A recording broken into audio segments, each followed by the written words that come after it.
Romain Daubry, donc, avec nous en visioconférence pour le plan de trading de Smart Bourse, comme chaque lundi à 12h30. Romain, membre de la cellule info d'experts de Bourse Direct. Bonjour et ravi de vous retrouver, Romain, avec l'idée que le petit emballement de la semaine dernière, qui avait conduit notamment à cette séance de hausse de 4% mardi dernier pour le CAC 40, cette séquence semble s'être assez rapidement refermée, Romain. Bonjour Grégoire. Oui, effectivement, 4%, 4,24% de hausse, mais avec 4 milliards de volume. Donc, pas beaucoup de soutien. Alors, on avait un signal intéressant, c'est qu'il y avait de la pression haussière depuis plusieurs séances. Dans la hausse du vendredi précédent notamment, une hausse avec, pour la première fois depuis début septembre, du soutien, donc ce qui étayait la possibilité d'un rebond un peu plus marqué. Et depuis, invalidation de la douche froide douce, depuis mercredi, avec 3 jours de baisse consécutive. Et au cours de ces 3 séances de baisse depuis mercredi, donc mercredi, jeudi et vendredi, régulièrement de la baisse, mais pas de pression baissière. À chaque fois, au contraire, une destruction d'intérêt sur le futur CAC 40. C'est-à-dire que personne ne prend d'initiative dans ce marché. Les acheteurs sont donc quasiment sortis en totalité, si on en juge par la pression baissière haussière mesurée avant. Les acheteurs sont quasiment sortis en totalité. Et en revanche, depuis le 26 septembre, à chaque fois qu'on baisse, il n'y a pas de pression baissière complémentaire. Au contraire, on allège des contrats futurs, que ce soit sur le CAC 40 ou sur l'Eurostoxx. Ça signifie que vraiment tout le monde se met en retrait, et même la spéculation dans ce marché qui est bien vraiment livré à la spéculation, parce qu'il n'y a pas de grosses mains, même la spéculation est prudente dans ce marché.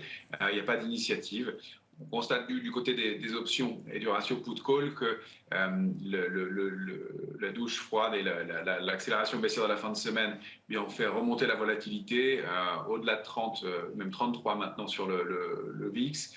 Et donc, toujours un niveau d'alerte, mais pas de dérapage en zone de panique pour l'instant. Et des opérateurs qui se couvrent à nouveau. Ils étaient un tout petit peu plus confiants début de semaine dernière.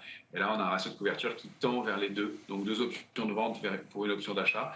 Nos opérateurs toujours hyper prudents en amont, effectivement, des publications trimestrielles et de cette attente de visibilité sur le marché et sur la santé des entreprises. Bon, même la pression spéculative est réduite dans ce marché, ce qui montre bien l'attentisme généralisé chez les investisseurs et chez les différents types d'investisseurs aujourd'hui. Que dire des niveaux techniques si on regarde les grands indices et notamment le S&P 500, Romain? Que dire de la situation technique de l'indice américain? Mais c'est compliqué, un vrai gruyère, le S&P 500, des gaps dans tous les sens. C'est rarissime d'avoir autant de gaps sur les indices. Là, je vous ai indiqué sur le graphique du S&P 500 le gap 1, parce qu'ils sont tellement nombreux qu'ils se chevauchent presque.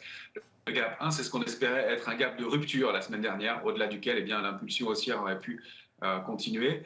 On voit qu'on l'invalide et on réintègre ce gap, on repasse à l'intérieur avec un autre gap baissier en fin de semaine et avec un petit peu de volume. Pas des volumes énormes, mais des volumes qui s'étoffent, que ce soit à l'achat comme à la vente. Peut-être qu'il y a un signal de stabilisation, quelque chose qui se met en place. En tout cas, ce qu'on espérait être une impulsion haussière, en tout cas le début d'un point bas marqué sur les indices, est invalidé. En revanche, on ne repasse pas sous 3634 points. On le préserve de façon technique en fin de semaine et on reste établi dans notre trading range précédent, donc 3460 en bas, 3838 en haut. Ça, c'était le bas du gap précédent, donc toujours ce jeu de gap, ce qui, encore une fois, sur des indices, c'est rarissime. Ça traduit des contre-pieds, ça traduit le fait que des investisseurs aient une psychologie qui change, et une psychologie qui change aussi rapidement. C'est pas normal, mais effectivement, c'est l'absence d'opérateurs qui entraîne ce mouvement-là. Donc, trading range, plutôt donc toujours sous une zone d'alerte. On a tenté d'aller neutraliser les choses en fin de semaine, 3810 en résistance. Il faut repasser au-delà de ce niveau-là pour neutraliser sur le S&P. Pour l'instant, on reprend notre biais baissier sans accélérer pour l'instant, mais la probabilité repasse du côté négatif des choses, même si ça reste très canalisé et même si pour l'instant, les futurs sont plutôt en phase de stabilisation. Donc retour sous 3634, on risque d'accélérer un peu fort. Si on réussit à recombler ce gap de la semaine dernière, baissier de fin de semaine, pour les neutraliser et essayer de déborder 3810, 3838. Comment cette situation se reflète-t-elle sur le Nasdaq, Romain? Le Nasdaq, alors toujours notre structure de retournement baissière en épaule tête épaule. On aurait pu considérer au-delà de 11 546, 638. C'est vraiment le niveau à surveiller.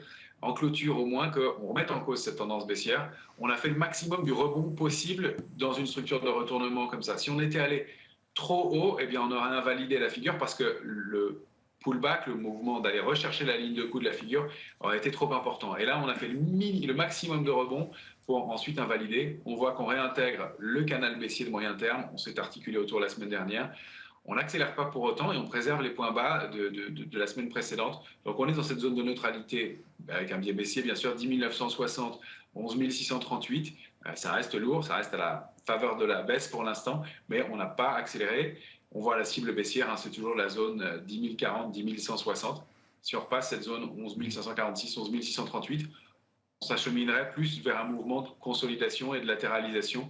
Il faudrait passer 11 826 au moins pour neutraliser vraiment la séquence. Et c'est plutôt au-delà même de 12 190 sur le Nasdaq qu'on pourrait considérer qu'on sort du mouvement baissier pour être en zone neutre uniquement. Encore une fois, le mieux qu'on puisse espérer dans le contexte actuel.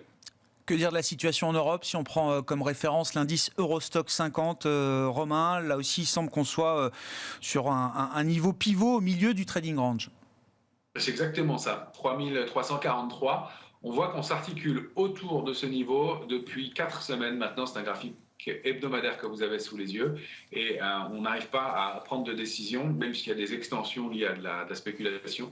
On n'arrive pas à en sortir et on voit que aussi ce niveau correspond à la ligne de tendance baissière de moyen terme qui est active depuis près de 9 mois maintenant, donc qui est en passe de devenir une ligne de tendance baissière de long terme.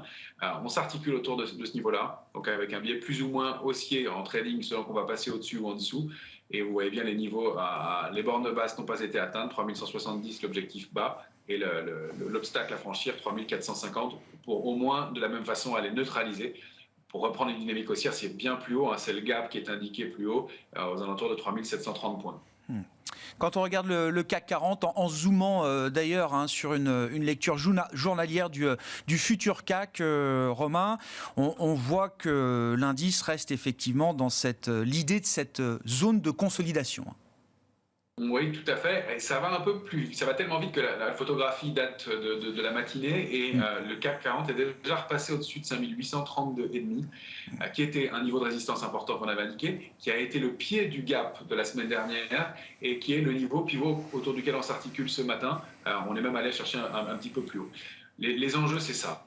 C'est d'aller réintégrer la zone 3832-3875 en clôture pour passer dans la zone de consolidation et le haut de la cible qui est 5975, 6056,5. C'est ce qu'on a réussi à aller chercher la semaine dernière. On avait dit 5970, 6040. On a étendu un peu cette zone maintenant. Donc c'est 5975, 6056. Si on réussit à se rétablir là-dedans et au-delà surtout, on repasse en zone de neutralisation de moyen terme. Et on peut aller chercher le haut du canal baissier, ce serait l'idéal. Maintenant, là, on est dans une zone de flou entre 5739,5 et 5832. Là, c'est une zone où il n'y a pas vraiment l'alerte de court terme est sonnée. On n'a pas encore sonné l'alerte de moyen terme qui serait sous 5739 et on n'a pas encore, on est toujours loin de l'alerte de long terme. Donc, on est dans une zone de risque, bien entendu, mais qui ne dégénère pas pour l'instant.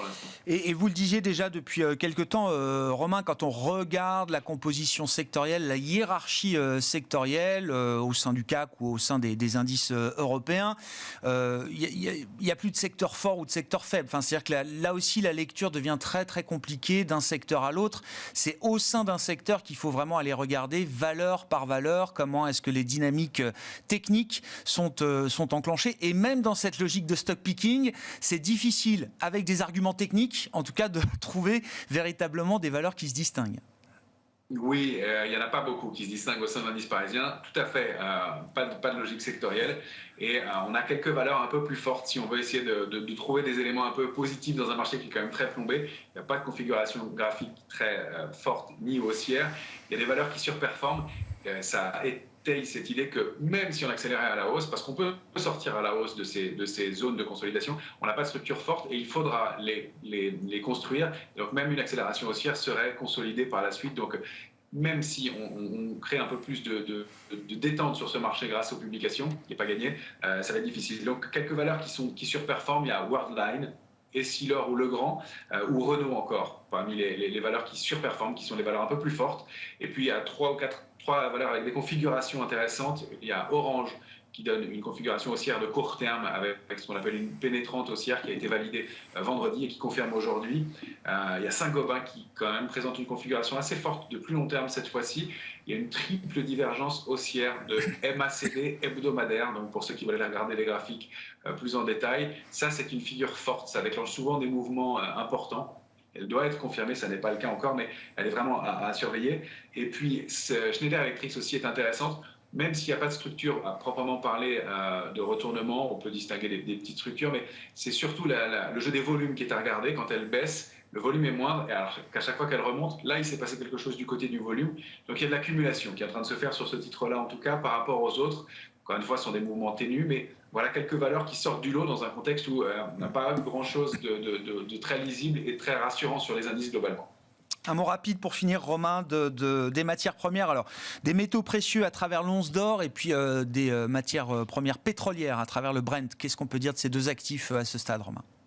Alors sur l'or, qu'au moins on repasse au-delà et autour d'une zone de validation baissière, donc avec un petit creux en pince formé au cours des semaines précédentes, et cette zone 1675-1688 qui a été débordée la semaine dernière, qui est testée à nouveau cette semaine, un niveau important qui pourra valider ce mouvement baissier. Donc à surveiller sur l'or, pas de signaux forts, mais en tout cas une tendance baissière qui est peut-être en train de se neutraliser, et un niveau qui a été testé depuis longtemps, comme vous le voyez, avec toutes les ellipses bleues qui servaient de support depuis quelques temps.